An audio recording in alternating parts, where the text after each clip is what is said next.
Welcome to Perazim Creative Compass. I'm Sophia Karydis, and today I'm joined with property expert and entrepreneur Sean Land. Lovely to meet you, Sean. Nice to meet you too, Sophia. Thank you for having me here today.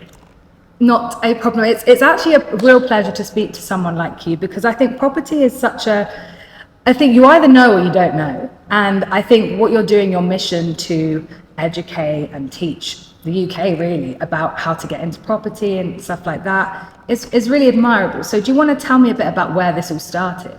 Yeah, well, the mission is, first of all, as you said, is to educate the whole UK.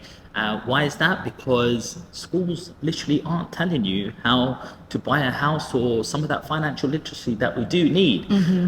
So I was fortunate enough that I learned about money in a family business. My dad and my uncle had a small corner shop, and from the age of 8, I started learning how to take the old things out, put the new things in so things wouldn't go out of date, learn about VATs, markups. I mean, school weren't teaching me about VATs, and there's a percentage that goes to the government, and also about a markup. And what is a markup? Well, I'll tell you what a markup is basically the product, what you buy it at, and the bit you put on top for profit so you can pay for heating, lighting, staffing costs. Imagine learning that at the age of 8 to 10. And by 16, I was a fully qualified shopkeeper. So that's where all of my training ground was, really learning about money and how to manage money, essentially. Coming back to school, I wasn't that good in school, to be honest. The 2 awards that I'd always get is attendance award, and the second one is punctuality. And I think they are 2 really good traits that you need in life. Just like today, you must respect someone's time. When I've come here today, I've been here on time. I know you've got cameraman, a whole team, a schedule, other people to interview. If I don't respect that, what respect will you have for me? You don't care how much money I've got in my pocket. And it's the same thing when you are in a job, or if you're working for somebody, you must respect them things. And straight away, that's exactly what I learned, in these training grounds. It's not about how much knowledge I have in my brains, because a lot of millionaires, if not millionaires, billionaires, are not the most smartest people. I guarantee you they are not the smartest people. They just know how to turn up on time, and they work hard, and they just don't give up. Because how much is mental health playing on in life at the moment? It's so many pressures. We're expected to be so much, do so much, but it's the ones who can persevere. When you train your mind and go, I can get through this situation right now is not going to last forever. And you have these issues and problems, whether you're working in jobs and you don't know. Look, if you're in a job and all of a sudden you can't hack this job anymore, what happens as soon as you leave this job? Your income goes to 0. Your costs are still there. Yeah. You get in this spiral of you starting to owe money. So just applying them couple of trades to your job, that's exactly what I did. And not only one job, I ended up doing 2 jobs. So I worked in McDonald's for 4 days, and 3 days, Monday, Wednesday, Friday, I used to go to university. And at the age of 21, this was even when the recession happened in 2008, I applied to Barclays Bank. And it was just a thing in my head that I want to be some sort of bank manager. So I didn't go for a graduate scheme. I just applied for a cashier role. And because you have these interviews and competency questions, when you sit down, they were like, tell me a time when you dealt with a difficult situation. I was like, easy. Yeah, when I was in my dad's shop, somebody tried to nick something, and this is how I had to deal with things. It's just real life experiences. And they said, Sean, we'll let you know on Monday. This was a Friday afternoon. As soon as I got off the Central Line back at Stratford, I got a call and go, we can't wait to tell you, but you've got the job, but we don't want to wait till Monday. When can you start? But not only did I do that, Saturday, Sunday, I kept on my McDonald's job. So I had multiple streams of income. I might not have been a clever person who knows how to sell things online or magic something out of thin air or be a designer. I was quite a simple guy, but I just knew how to earn money in my full-time job. And I said to myself, that's going to be my savings money. So if I can save £1,000 a month, at the end of the year, I'll have £12,000. And that was enough for a deposit. So how was I living? Well, second of all, I just worked in McDonald's Saturday and Sunday. I get £100 on Saturday, £100 on Sunday. At the end of the month, that was £800. That was enough for me to survive on. And I just went on to hunter-gatherers mode. I used to take, Tupperware from home just to have, home lunch, and I used to just buy some sachets of coffee at work and buy a £15 kettle, and that was me sorted for lunch money and everything. I mean, that's quite an incredible story. The thing that really strikes out to me there is your motivation. Where has your motivation come from, that drive? Obviously, you say you worked in your dad's shop growing up, and you probably saw the value of hard work and how hard it takes to actually earn that money. Where's your drive and motivation? You're working 7 days a week. Like, what was driving you? So programming. We're all programmed since the day we're born, and most of us have a fixed mindset by the age of 16 to 20. So what's a fixed mindset? A fixed mindset is you think you know it all. You the way you see the world is exactly how the world is, how everything is supposed to be. If you're not born around money, you might think money's evil. People with money are not good people. There might be all sorts of things going on. And then there's something called a growth mindset. A growth mindset is when you're continuously learning. You don't know it all. Even today, you might have £10 million worth of assets. I don't know anything. I've come in here like a student.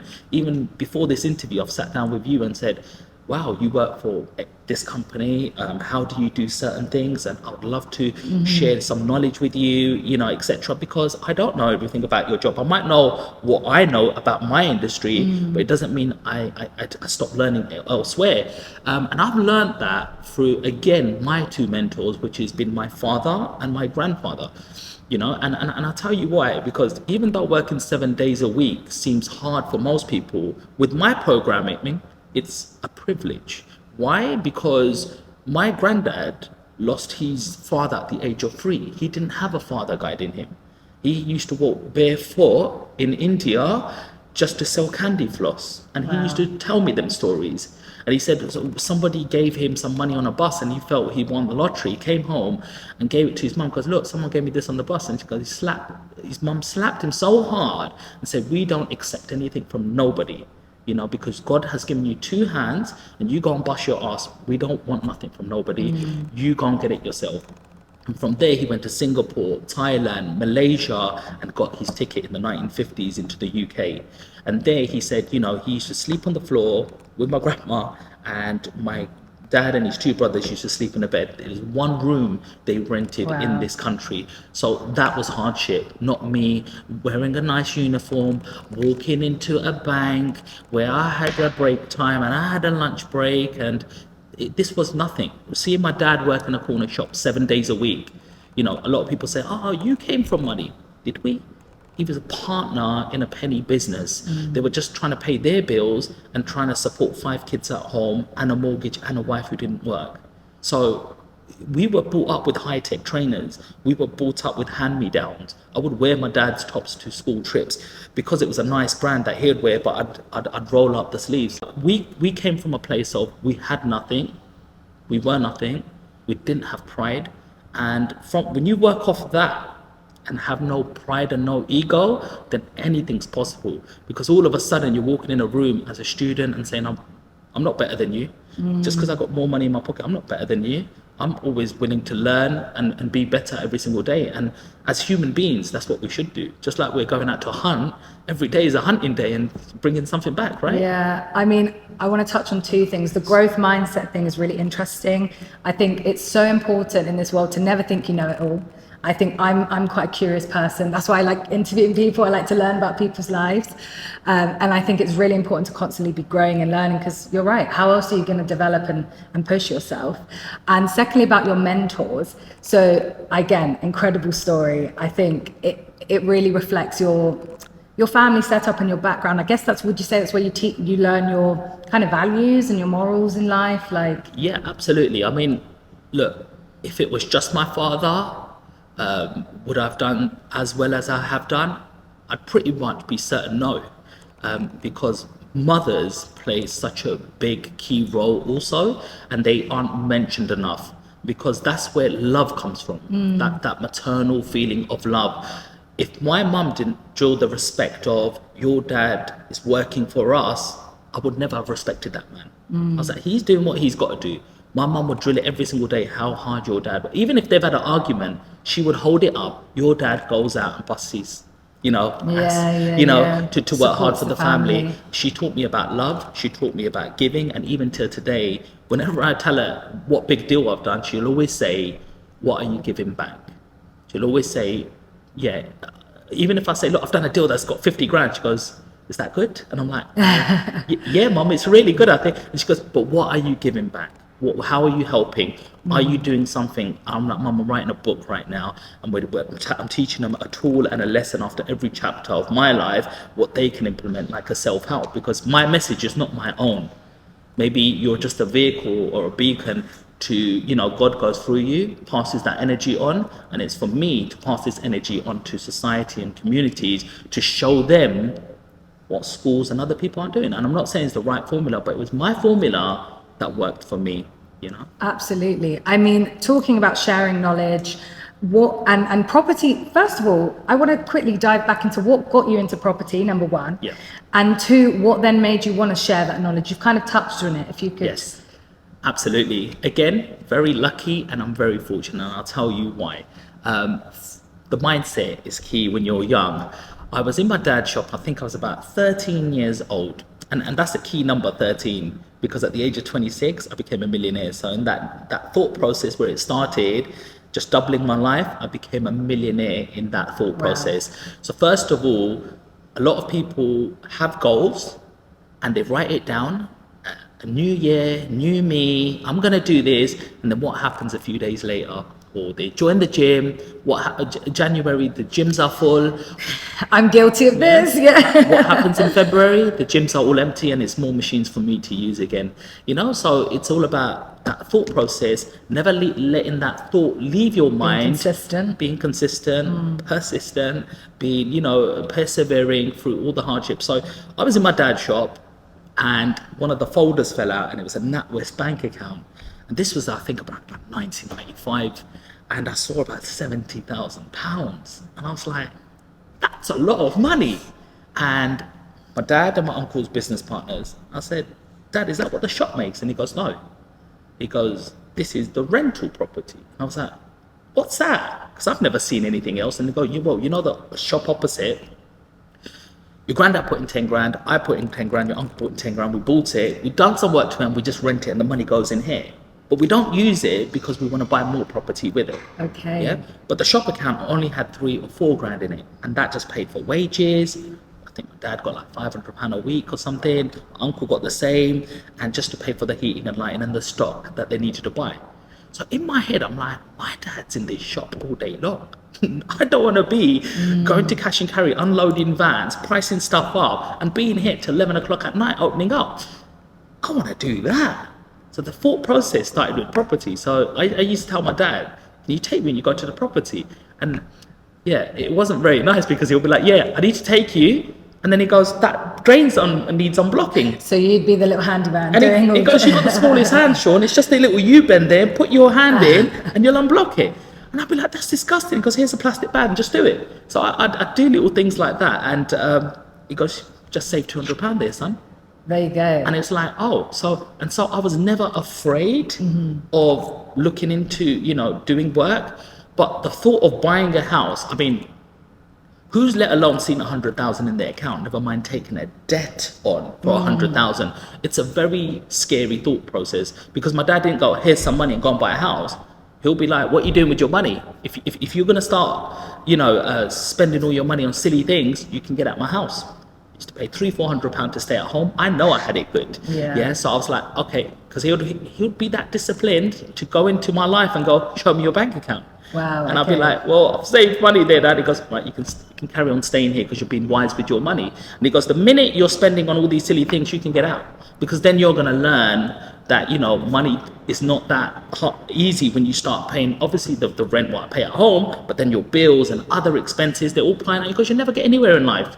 So because of that thought process, I thought I have to save, and then I wanted to apply it to a property. And here's another lesson, especially for your viewers. I want to ask here, what is the one key bit of advice you'd want to give for people listening that are trying to get into property and maybe don't have that kind of background and the knowledge from the family from a young age? So Sophia, you got to know what good debt is and bad debt. Bad debt, for those who don't know, is when you're spending on things that are depreciating. That's, hey, I want the latest BMW because it's going to impress my friends, because I'll look good, because I'll attract the right girl. But in the long run, you should always think, in the long run, where's this going to get me? Your insurance is going to be higher, you're going to spend more on petrol, and at the end of the day, when it comes to selling this vehicle, it's probably going to halve in value. And I've done these silly mistakes. You know, I've bought Range Rovers for 40 grand and then sold them for 15,000. And you just kick yourself and say, why did I do that for? Instead, put your money away and start saving.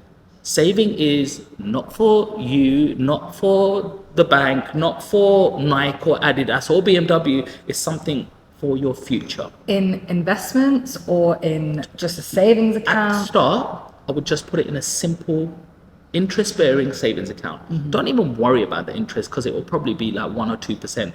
But the fact that you're parting for money, which you're saying, I'm not going to spend on Nike, Adidas, or any of these big brands, and it's for my future, that's the number one step. To get into the Yes. habit. And once you get into that habit, and here's a good tip for you, do it on the first of the month when you get paid.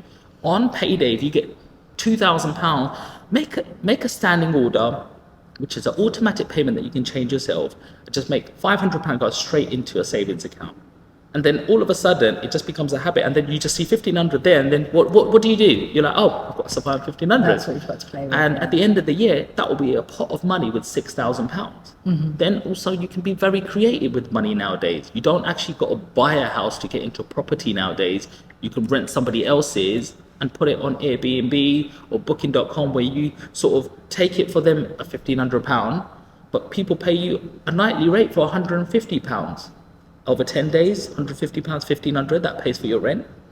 Another 2 more weeks, you'll earn £3,000, and the last week is for bills and cleaning expenses. People are running businesses around, so there's a lot more creative ways than going, I need 50 or £100 to, get into 50 or £100,000 to get into property. I can do it other creative ways where, hey, a lot of people visit the UK in Bath, and people are paying, like, I see. So buy a property in a place that's popular, if it's a little bit cheaper to buy it. I mean, the one thing I actually am curious to know, because as a young person that's trying to get on the property ladder myself, more for myself as well than to rent out, what is the best kind of way to do that as someone that's trying to buy in London? Like I live at home, I've been trying to save, and I'm at the point where I want to maybe like move out and try and like invest. But what is the smartest way to invest in property for personal use, but also, I don't know, any advice you can give for, I know a lot of young people in my situation and we just don't know, is buying in London worth the investment? And I'll have to be very, very honest with you.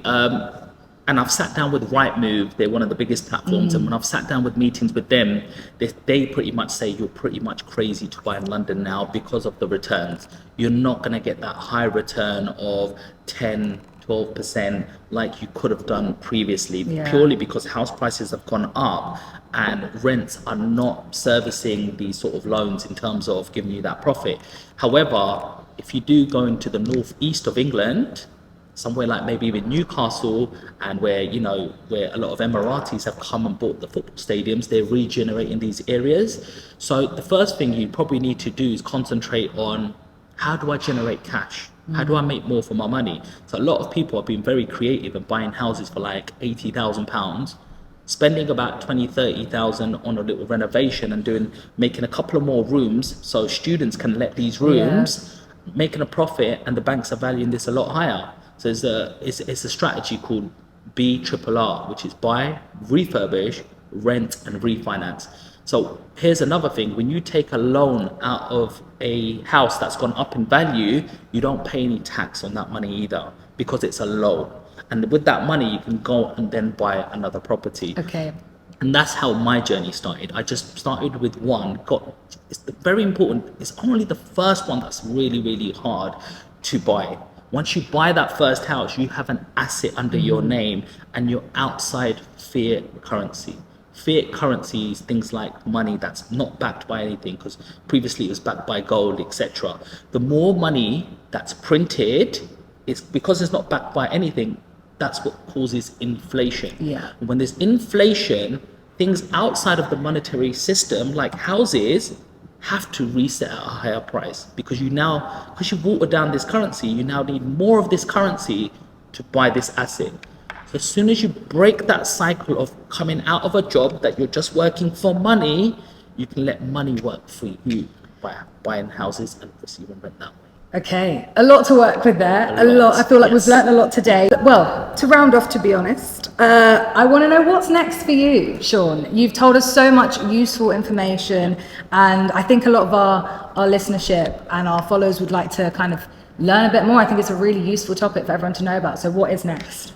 So next, obviously, I'm a podcast host myself, public speaker, which is just starting to come naturally. People are asking me to come up and talk about certain topics. I feel that I have a lot of experience that I don't need to script anything, just need to tell my truth, really. And there's a book that's coming out, and it's always been my, desire to leave something behind, because life is very short.